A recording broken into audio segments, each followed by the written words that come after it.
Kakalapati lang, wala na akong masabi. Lupit na mga ibon, talaga niyang kalapati. Siya ay nakakabilib, taong mapagkumbaba. Kilalang kilala niyo, punong ministro. What's up mga kamigo? Magandang umaga sa inyo lahat. Welcome back to Punong Ministro Love TV. Ito't magang-maga tayong gumising upang masaksihan natin yung second day ng pagpapakawala ng ating mga YB na dilaw ang singsing, mga kamigo. At si Pelo naman ngayon yung nagdala sa ating pinagtosan kahapon, kung saan pinakawala natin sila sa 30 km agad-agad, mga kaamigo. At yun, mga kaamigo, dahil nga doon ay 36 yung nakauwi ng maaga at isa yung hindi nakauwi nung vlog natin kahapon. Pero umuwi nung gabi, mga kaamigo, yung isang itim natin na kalapate, kaya naging saktong 37 uli sila. Kaya ngayon, yun, dinala uli namin doon sa Kuya Po upang pakawalan muli ngayong araw. Okay? Okay, para malaman natin kung malakas talaga yung homing instinct ng ating mga kalapate na 37 na dilawan singsing, Okay? So si Kokoy naman, bahala na siya kung saan niya itotos yung ating 13 na puti ang singsing na pang norte, Dahil sa susunod, second lap derby na sila, mga kaamigo. Kaya tingnan natin yung oras ngayon, 6:37 na ng umaga, mga kaamigo. Yan, Okay.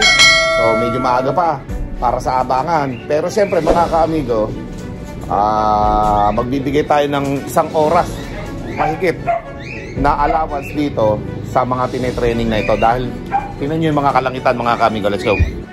Makakapalang fog ngayon, mga kaamigo.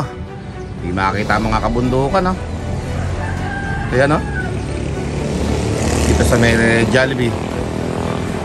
Ayan, makapalang ulap, mga kaamigo. Kaya pala hindi makapagto si Kokoy. Okay. Pabulakan sa may Falcon. Ayan, mga kaamigo. Tingnan na rin natin yung Falcon, baka nandyan. Ayan, mafag, mga kaamigo, pero wala naman tos dyan. Okay, tingnan natin dito. Papunta Cabanatuan, Santa Rosa. Mafag, mga kaamigo, bagamat sumikat na yung araw, Yan, mafag, mga kaamigo.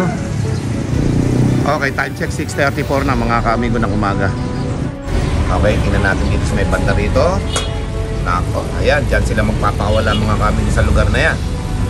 Hindi matanoy mga kabundukan, Mafag, mga kaamigo. Kaya pala hindi sila makapag-release. Kahit si Pelon, wala pang reply sa akin si Pelon. Okay. Wala, sobra ka pa lang po, mga kaamigo. Okay, so baka magantay na mag-alas 7 yung dalawa na yan para nakaangat na masyado yung araw. Tapos yung fog, ninipis ng konti yan, mga kaamigo. Okay, so abangan natin sila. Kasi kapag ka nag-release sila, mga kaamigo, mag-chat sa akin yon. At tapos mag-allowance tayo ng isang oras kay Pelon. Kasi kahapon 47 minutes nakuha sa first time nalipad ng ating mga dilaw singsing sa 30 km air distance. 31 km air distance pala yan. Okay? So, ang nangyari, 47 minutes na kuha ng mga first time na lipad sa road training. Okay, it's okay. Mas maganda yun. Isang oras nga yung ina-allowance ko dun kasi unang lipad lang buti na lang at medyo may bilis yung kalapati natin at nakuha pa rin sa 47 minutes. Okay? So ngayon, binalik natin sila doon para makita natin naman ang sitwasyon nila sa second day. Hindi ko alam kung mababasa ni Pelo na tatlo-tatlo lang ang pakawala or isang bugso na naman papakawala ni Pelo nyo. Malalaman natin mamaya pa nag-chat. Okay? Si Kokoy naman, bahala na siya kung saan siya magtotos. Alam, basta intayin na lang natin yung mga puti ang singsing na darating dito na naka-sensor, mga kaamigo. So sigurado yun kay Kokoy 2 hours naman ang pagitan nun kasi mauna si Pelon na magbitaw Okay? So abangan po natin yan, mga kaamigo. Time check is 6:37 ng umaga. At abangan na lang natin yung release nila. Habang inaabangan ko rin dito yung Falcon kung nandito, Dahil pag makita ko yung Falcon dito, i-draw natin yan. Alright? So let's go. Okay, so tingnan naman natin yung mga dinala namin kagabi dito, Galing sa kabilang lock ko, mga kaamigo. Kinuha ko na lahat ng mga kalapati doon ayan sila sa ilalim. Ayan madami-dami din yan, puro lalaki yan. Ilan yung mga kalalaki dyan? Baka nasa 15 yung lalaki dito, mga kaamigo 2, 4, 6, 8, 10, mga 20 siguro mga lalaki na to. Marami sila eh. Oh. Kaya yung kapatid ni Quattro, yung sumunod sa kanila, si Carino. Ayan oh. Laki niya no. Bumuorga na ng todo yung ilong. Okay? O, ayan sila mga kamigo. Dami din yan. Tapos yung mga babae nandun sa kabila. So, ang ginawa natin dyan, kinuha lang natin kasi nga wala na masyado nag-aalaga ng mga kalapati dun sa kabila. Ayan sila. 14 yata yung babae. Ayan. Ka-amigo. Yan yung update sa kinuha natin mga kalapate. Okay, so ayun mga ka-amigo, nandun na rin yung bata ko sa kuya po. Ayan o. Ayan yung bundok ko. Yun, sa malayo na yun. Ayan. So, ngayon pala siya magre-release doon mga ka-amigo. Abangan natin yung mga video nila, no? Eh si Kokoy, baka hindi na mag-video yun kasi sanay naman na yung mga kalapati na yun sa TOS. So, abangan natin yan maya-maya dito sa ating loob kung makakauwi lahat yung ating mga kalapati. Let's go. So, ayun mga ka-amigo, kakasabi ko lang kasi tatlo pakawala eh. Binugso mga ka-amigo, isang pakawalaan lahat. Pero sige, okay, discarte rin ng bata ko yan eh. Sige, tingnan natin. Baka sa susunod na pakawala, doon natin dalawa-dalawahin, no? Tatlo ang pakawala. So, for the second time, second day, bugso ulit. Tingnan natin kung mas mabilis silang uuwi ngayon, ano? Yung kay Kokoy, one by one ang pakawala nun talaga eh. Malapit lang yan eh. So, tingnan natin, baka magkasabay pa nga ditong umuwi yun, mga kamigo. Kaya naman, magre-ready na tayo ng ating pansalubong na inumin sa ating mga kalapati na darating. Walang iba kundi electrolytes lang mga kamigo, pang recovery. Yun lang ang pinaka-basic na kailangan ng mga kalapate kapag ka nagro-road training, okay? So kahit nga sa karera, ginagamit pa rin namin yun eh. Electrolytes lang mga ka-amigo. Mura lang yan sa tindahan ng mga poultry supply. Bili kayo sa mga newbie pansir na hindi alam yan, magagamit nyo yan mga ka-amigo, okay? So magtitimpla muna ako, ready ko lang kasi baka anytime, maya-maya ay may dumating na mga kalapate, may maiinom agad sa ating loft. Let's go! A few minutes later. Okay, so ngayon mga kamigo, nag-release na si Bata Akong Pelon ng 707. Okay? Tulad nga ng sinabi ko na baka makuha nila ng mas mabilis ngayon kaysa kahapon, kasi kahapon 47 minutes. Ngayon, mga 40 minutes, 35 minutes, depende sa ibon natin yan. So time check tayo mga kaamigo ay namang oras 7:30 na ng umaga mga kaamigo.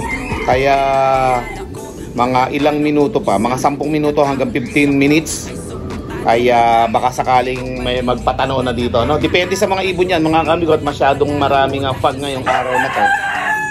Okay? At malalaman natin yan maya-maya, no? Mag-aabang-abang na tayo maya-maya doon mga kamigo, mga 10 minutes pa. Abang-abangan na natin. Okay, sakto 7:30 mga kaamigo ng umaga. Nasa 23 minutes na lumilipad yung mga pang norte natin na Dilawang Singseng for the second time sa pinag-releasean kahapon, okay? So, abangan natin yan mga kamigo, let's go! Time check tayo, 7:35 AM mga kamigo. So, wala pa yung mga kalapati natin. Okay. So, 28 minutes na lumilipad ang mga kalapati natin. Galing sa Kuya po. Kaya lang mafag ngayon mga kamigo eh. Okay? Abang-abangan lang natin. Tingnan natin kung ilang minuto nila makukuha ngayon kasi medyo makapalang fog. Baka pwede rin silang tumagal sa lipad, pwede rin bumagal, pwede rin bumilis. Okay, parehas lang pala yung kanina, no? So pwede silang bumilis, pwede silang bumagal mga kaamigo. Malalaman natin yan pangalawang araw ng pag-toss natin sa kanila sa 30 km. Okay? Wala nang pasapasakali kagad, 30 km kagad kapag binanat natin, nakauwi naman lahat. Ginabi lang yung isang item. Hapon na ba dumating after namin magpakain ng alas 5 dumating. Kasama siya uli ngayon. Baka isa pa rin yun sa mawawala ngayon. Naligo kahapon baka maligaw na naman ngayon yun. Okay, so abang-abang lang tayo mga kamigo. At makikita naman natin dyan, gumuguhit yung marami dyan, sigurado yun. Sabay-sabay pinakawalan ni Pelon sabay papapasukin na natin kaagad dito pagka dumating sila. At may nakahandang electrolytes katulad nga na sinabi ko. Okay? So yung kalapati naman ni Kokoy kasabay ngayon. Isa-isa nga lang. More moments later. Okay, so wala pa din yung ating mga kalapate. Time check tayo mga kaamigo. 7:41 AM na mga ka-amigo. Yan. 34 minutes nang naglalakbay yung ating mga kalapate. Okay? At dahil dyan, nakamonitor nga ako mga ka-amigo at lumalakas na naman ang hangin. Ayan na naman, oh. Gagamit tayo ng mic mga ka-amigo. At dahil dyan mga ka-amigo, minomonitor ko nga itong mga kapaligiran natin, no? Napakakapal ng fog mga ka-amigo, oh grabe. Ping umaga yan, makapal ng fog. Okay, pero syempre sumikat naman ang haring araw. Kaya malakas ang pananalig natin na makakauwi yung kalapati natin dahil may sikat ng araw, okay? So abangan na lang natin yung ating mga kalapati kung saan dito sa lugar na ito lalabas. Dito ba sa Santa Rosa? Dito ba sa bandang Gimba? O dito ba sa bandang Jollibee papuntang Tarlac? Alin dyan sa tatlo na yan ang pupuntahan nun? So abang-abang lang tayo mga ka-amigo habang wala pa, oh. Okay, 34 minutes na mga ka-amigo. Okay, mukhang nahirapan yung mga kalapati natin sa kapal ng fog, ano mga ka-amigo, wala pa. Baka kung bumili sila ngayon, malalaman natin pagdating nila kung bumilis o bumagal. Basta importante, makauwi mga ka-amigo yung mga kalapati natin, ano? Okay? Importante makapag-training sila at makauwi lahat. Hindi baling late, di baling mabilis, alin sa dalawa na yan mga ka-amigo. Alright, so malapit na kasi laban niya sa susunod ng sa susunod na club race after ng puting sing-sing ng CLRPC. Let's go.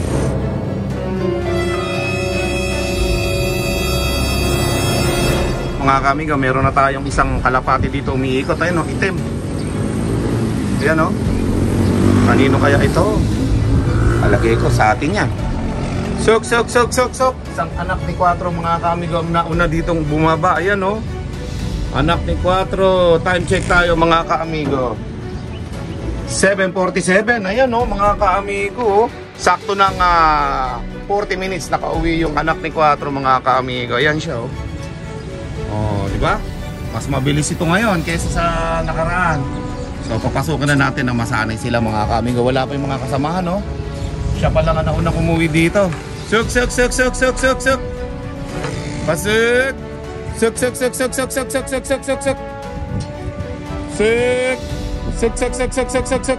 Natin kung papasok. Suk.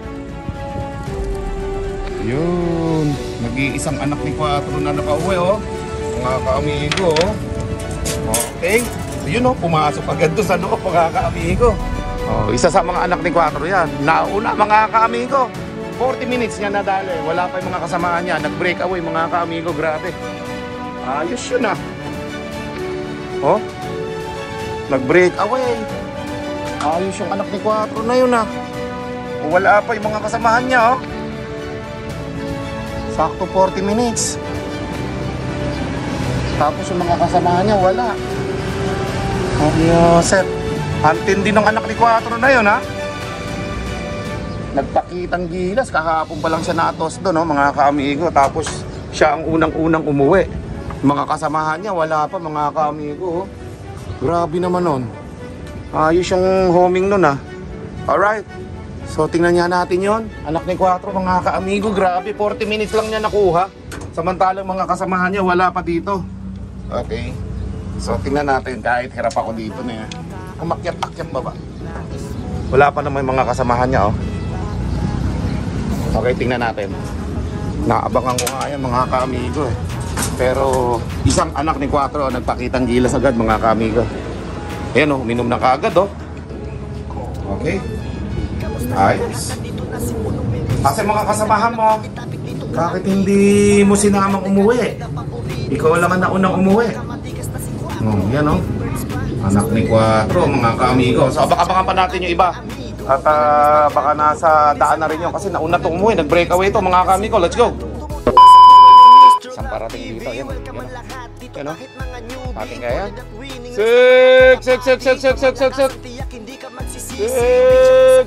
Suk. Ating nga ito mga kaamigo. Nagkahiwa-hiwalay mga kalapati natin, oh. Ayan, oh. Lubar. Suk. Nagkahiwa-hiwalay mga kalapati natin dahil tapag mga kaamigo. Ating yan. Lubar na yan. Umiikot, eh.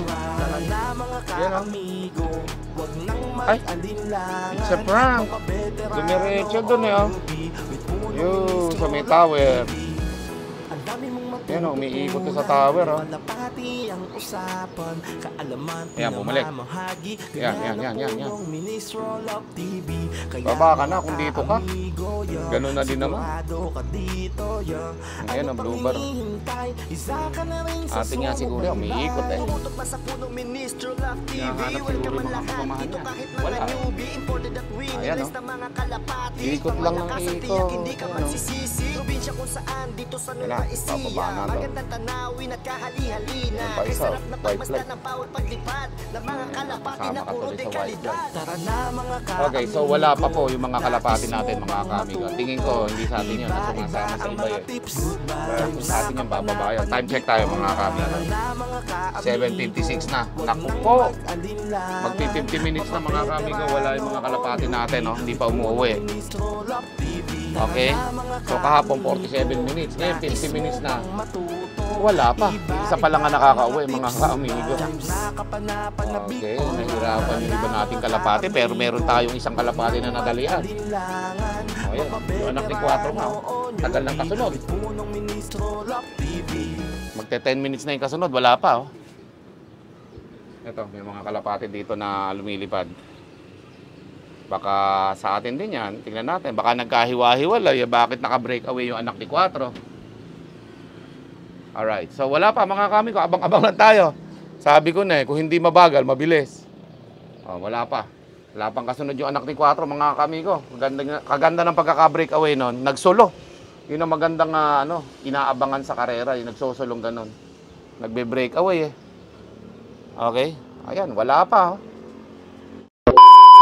So yun mga ka-amigo, pambihira, akala ko napindot ko yung ating recording nung ako'y nagbablog nung dumating yung mga kalapati natin, Hindi ko pala napindot yung recording, mga ka-amigo, kaya eto, ipapakita ko na lang sa inyo kung ilan yung dumating na kalapati natin dito na mismo sa ating cage sa loob na. Nandito na sila sa loob, mga ka-amigo. So Mario Joseph, so kahapon dumating sila 47 minutes. Ngayon po, mga ka-amigo, nakuha nila ng 54 minutes. Na-late po sila, mga ka-amigo. So, ganun talaga. Paminsan-minsan yung mga kalapate nalilate. Kumisa naman, mabilis. So, ito po. Panoodin po natin yung nakunang kong video doon sa loob ng ating cage. Let's go. So, ayan mga ka-amigo. Pasukin na natin yung kalapate natin at hindi ko na i-video kanina yung kanilang arrival. Pambihira. Ito po sila mga ka-amigo. Kompleto sila, 36 mga kamigo. At yung isang nawala kahapon, na dumating naman nung hapon, andyan din mga kamigo. Kaya kompletong 37 tayo. Okay? At syempre, yun nga mga kamigo, nandyan din yung nag-breakaway natin. Diba? So ngayon, tara naman doon sa ating landing board at mag-aabang naman tayo ng kalapati ni Kokoy na pinakawalan. Let's go! Mga ka-amigo, tapos na tayong mag-asikaso ng dumating na mga kalapati natin, sa toss ni Pelon. Bagamat medyo na-late sila ng ilang minuto, okay lang yon kasi training pa lang naman. It's either bumilis o bumagal nga sila. So, okay naman. Good pa rin yung ranking sa akin ng mga dumating na yon na kalapate, 36, no? Bagamat may nanguna talaga anak ni 4, nagpakitang gilas, nag-breakaway mga ka-amigo sa toss na ito, napakaganda ng mga ganon. Sana may mga kalapate pa tayong gumaya sa anak ni 4 na yun na nagbe-breakaway sa grupo para nagsusulong umuwi, With punong ministro, Love TV.